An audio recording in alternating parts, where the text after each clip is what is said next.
Заползаешь? Лови аптечку, сука.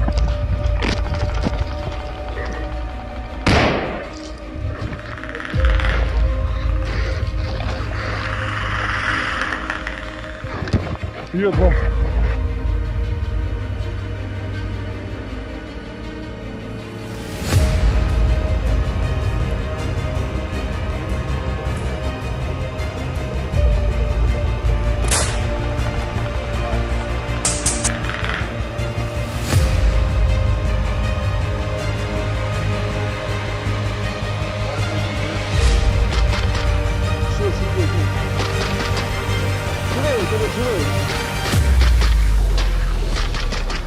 Там стреляют!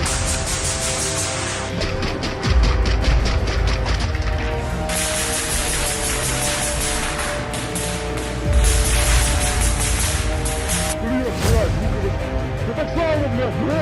Сюда, нахуй, сюда! Блядь, блядь! Пластик, эй, оружие! И руки, эй, с тобой! Здесь 100 человек!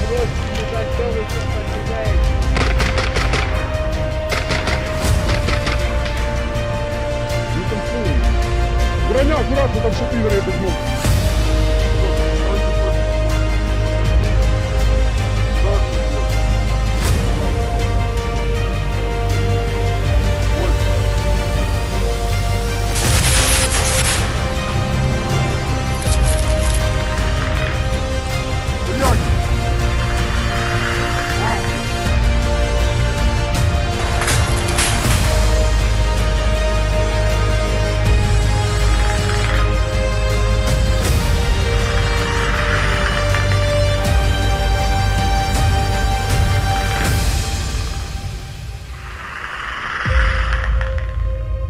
Спасибо пацанам из ЮАР Ким за то, что фантастически взяли нас в плен и распетушили наше подразделение.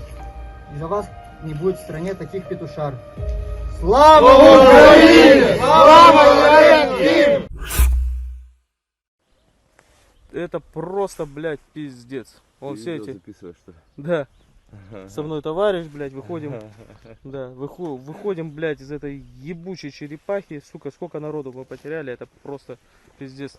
Своего взвода практически... Ай, блядь, больше нет. Вот эти все точки на лице, это, блядь, прилеты осколков. Вок, блядь.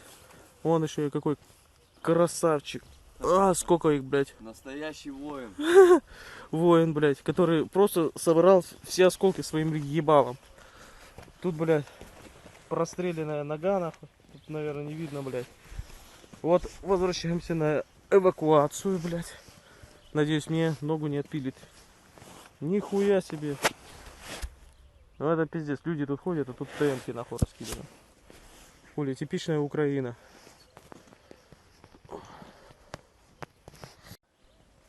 Это просто, блядь, пиздец. Он все эти... записываешь, что ли? Да. Со мной товарищ, блядь, выходим.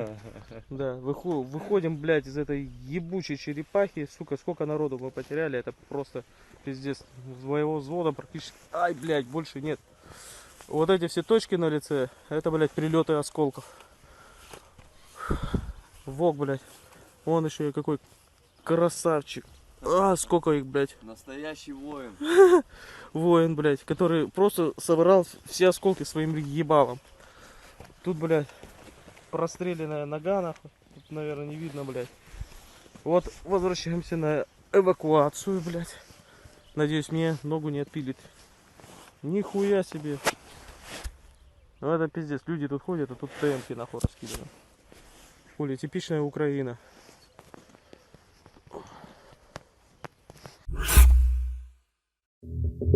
Fighters of the 225th Assault Battalion of the Ukrainian Armed Forces have demonstrated a large number of armored combat vehicles that were destroyed on a road where the Russian army was moving in Russia's Kursk region. Several successive attacks of the Russian army were repelled on the road, which the Russians call the Road of Death.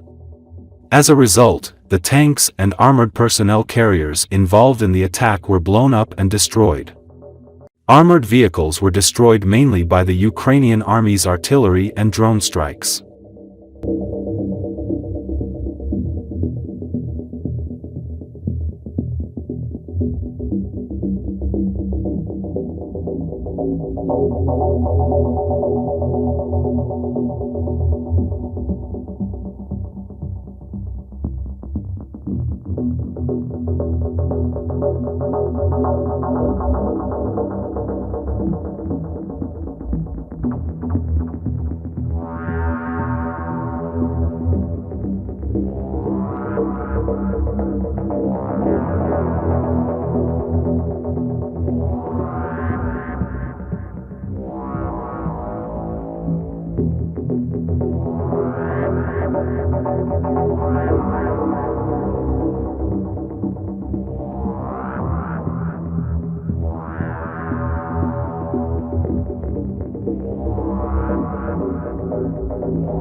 People's Deputy Secretary of the Verkhovna Rada Committee on National Security of Ukraine, Roman Kostenko, assessed the capabilities of the Ukrainian Defense Forces to go on the offensive. As the MP noted, the Ukrainian armed forces can always go on the offensive. You can also go on the offensive with small forces, for example, by gathering one company from each direction. An offensive is the concentration of a certain number of forces and resources in one direction. You see that the enemy is weak. You create an advantage in forces and resources there and simply break through.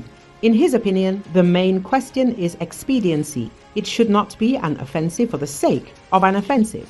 Recently, military man and blogger Kirill Sazonov stated that the commander-in-chief of the Ukrainian Armed Forces, Alexander Syrsky, announced a new counter-offensive by the Ukrainian Armed Forces. The position of Alexander Syrsky: we must stop the enemy. But victory is impossible if the Ukrainian armed forces work only on the defensive. We must seize the initiative and counterattack. We must and will. Where and who, you will see. According to Ukrainian Armed Forces serviceman Yevgeny Ievlev, in order for the Ukrainian Defense Forces to launch a counter-offensive, it is necessary to mobilize up to 2 million people. In order for the Ukrainian Defense Forces to launch a counter-offensive, it is necessary to mobilize up to 2 million people, Yevgeny Ievlev said, commenting on information from blogger and serviceman Kirill Sazonov, who reported that Commander-in-Chief Alexander Syrsky hinted at the possibility of a counter-offensive during a meeting in a narrow circle.